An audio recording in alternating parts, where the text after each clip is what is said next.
It's the Blues Rock Show with Pete Francis and Willie Witten.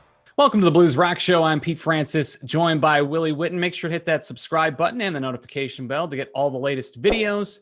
Willie, we're going to kick things off this week talking about live albums. We just released the top 10 live albums of 2020 on Blues Rock Review.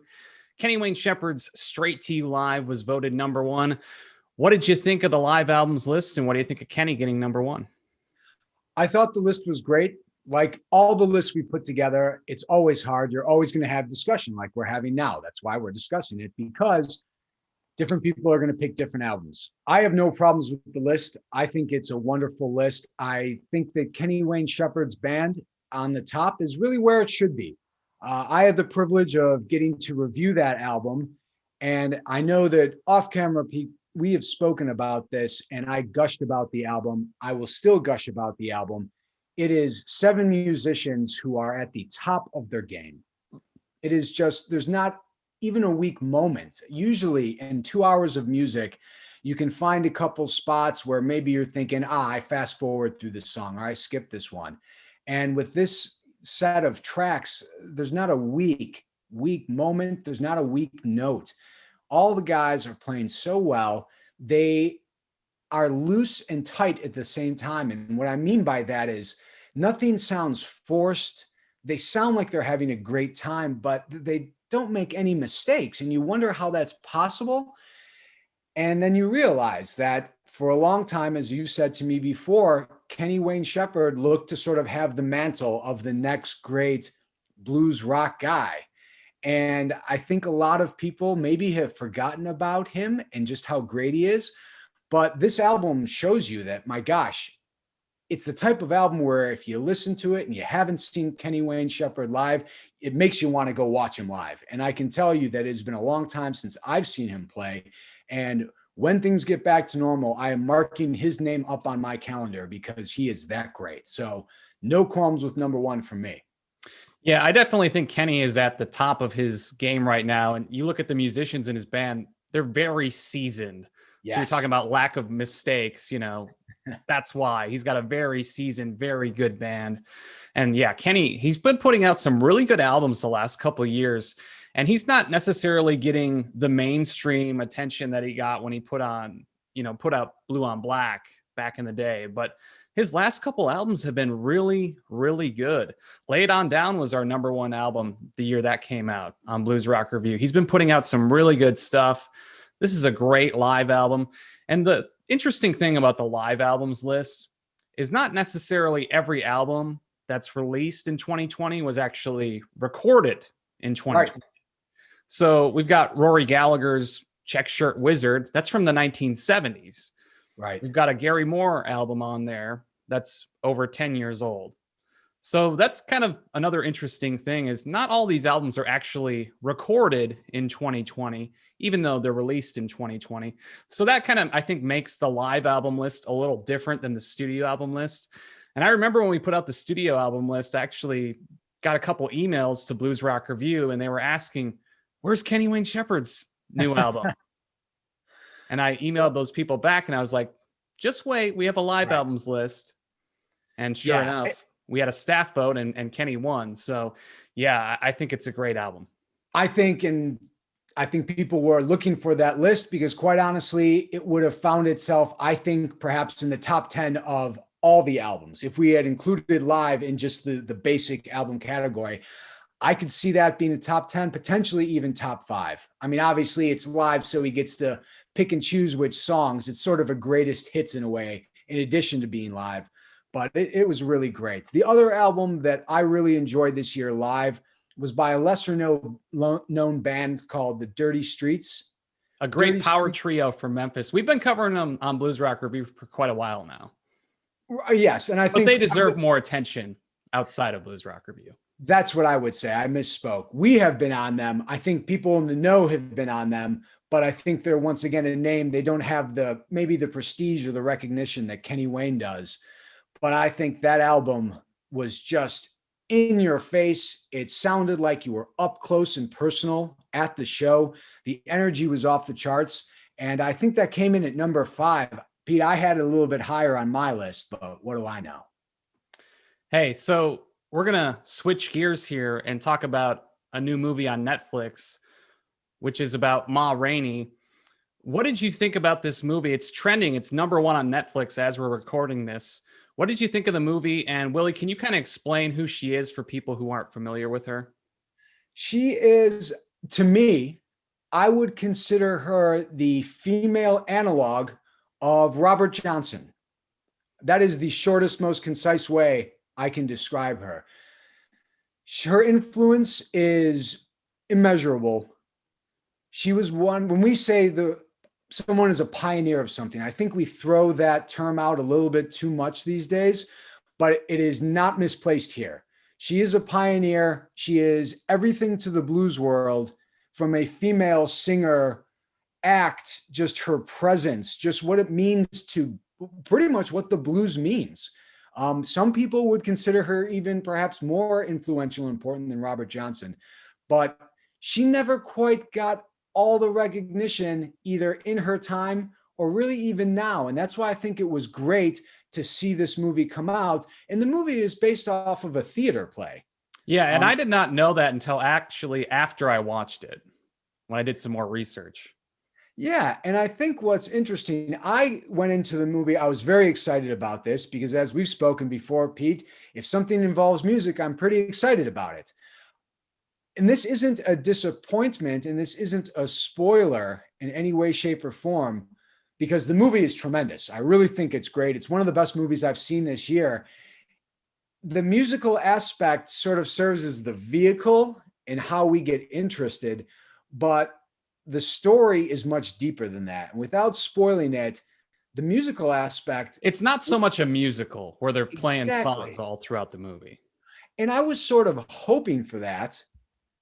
And I realized midway through that that's not the movie I'm going to be getting. But what I found instead was actually a movie that was far better than I was expecting. So if you're looking for just a bunch of songs and the music of Ma Rainey, you're going to have to go on to your music site of your choice, however you deliver your music to your ears. Go buy a Ma Rainey album or two, or as many as you can, which you should.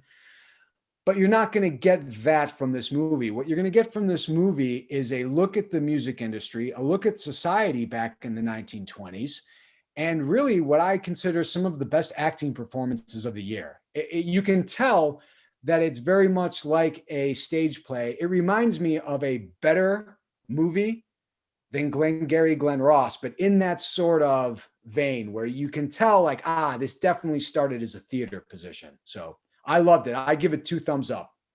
Real easy. It was interesting because you're the one who told me about this, Willie. So I was expecting it to be a biopic, which it isn't actually a biopic. Right. So if that's your expectation, then what you're going to get is going to be a little bit different. Like right. You said, I thought the acting was fantastic. Right. And the acting was definitely top notch. And I think this movie is also going to get a lot of attention too, because it's the last movie that Chadwick Boseman is in. Yes. So, and he had passed away earlier this year, and he gives a really great performance in the movie. So I think it's going to get a lot of attention for that. So like you said, the acting, really great. The movie itself, I thought was pretty good. It's not what I expected necessarily, because basically the entire movie, or most of the movie, takes place in this recording studio and outside of this recording studio. So it's a pretty simple film in that respect. So yes. And it really just kind of breaks down what happened when Ma Rainey and this band gets together in this recording studio. Right. It's very much a period piece about society, and it's excellent at that. The bits of music that you do get to hear are great. I wish there was more music just because I love music, but that's not taken away from the movie. I think it's great. And I can recommend this movie to anyone. The only thing I really hope doesn't happen is I hope that if Chadwick Boseman gets a nod and perhaps even maybe wins an Oscar for his performance, I really want to hope, and I really, really would strongly caution against saying that, this is something that honors his life, whatnot. That's absolutely not the case.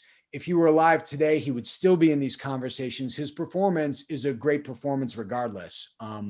And it's sad that he's gone, but if he does end up getting nominated, it will not be as any sort of tribute. His performance and his acting stands on its own. He was tremendous. So I thought it was great. It also makes me excited for the BB King documentary. So it's whets my appetite a bit, but I loved it, Pete. No complaints. Yeah, well done. All right, so Christmas is coming up, Willie. That's why I'm wearing green today. I know. That's why I'm wearing beige. You look very festive today, Willie. Thank I was you. expecting you to come in with a Santa hat, but you had to disappoint everybody. So, Willie, let's talk about Christmas music. Obviously, Christmas music is playing all over right now. This is the time of the year for it. What are your thoughts on Christmas music? Do you like Christmas albums, Christmas songs? It's funny because when people ask me, my first response to that is, you know what? I like Christmas to be Christmas, and I like your rock and rollers to be doing their rock and roll. And then I thought about it a little bit more, and I started writing down some of the albums that I really like. And then I realized that, like, if I'm not setting out to be a bah humbug, there's actually some really great Christmas albums. I've always leaned more towards the old-timey traditional Bing Crosby type White Christmas stuff.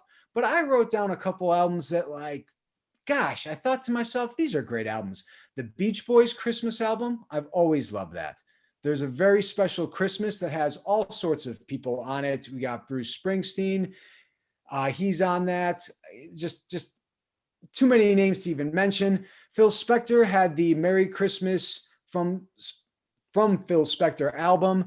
Johnny Cash has an interesting version of his Christmas idea. Louis Armstrong has a great one as well, which is really just beautifully done, as is anything that Louis Armstrong does. So when I started off, I wanted to be a bah humbug. And then the more I thought about it, I was going to be a Grinch. And I thought about it and I'm like, you know what? That's not true. I think there's a lot of great stuff. So I do like the Christmas albums. I just need to be in the right Christmas spirit. So how about you, Pete? I'm kind of like you, Willie. I have to be in the right mood for it. If it's before December, don't play it. I'm with you on that. I don't really need to hear it before December. I guess maybe the day after Thanksgiving is okay. Is that your cutoff? Okay. You can't start playing before Thanksgiving. I know some people who do, Pete. I know. What would you say to them? I'm not a fan of that. I think you can play it after Thanksgiving. Basically, here's my rules, okay? Okay. After Thanksgiving, it's okay. And then you can still play Christmas songs basically up until New Year's. And then it goes away. Would you agree with this, that the Christmas music sort of has to be on the same schedule as the Christmas tree? I would say, I would say that's a pretty good way to put it. Because I thought, and the reason why I sort of came into this maybe being a bah humbug is growing up in my household, Mom had control of the CD player. That's how it always was. And if you wanted to play something in the house, essentially you're going to have to get it past the gate of Mom. So things in my household, there was never any Guns N' Roses on, I could listen to that on my Walkman.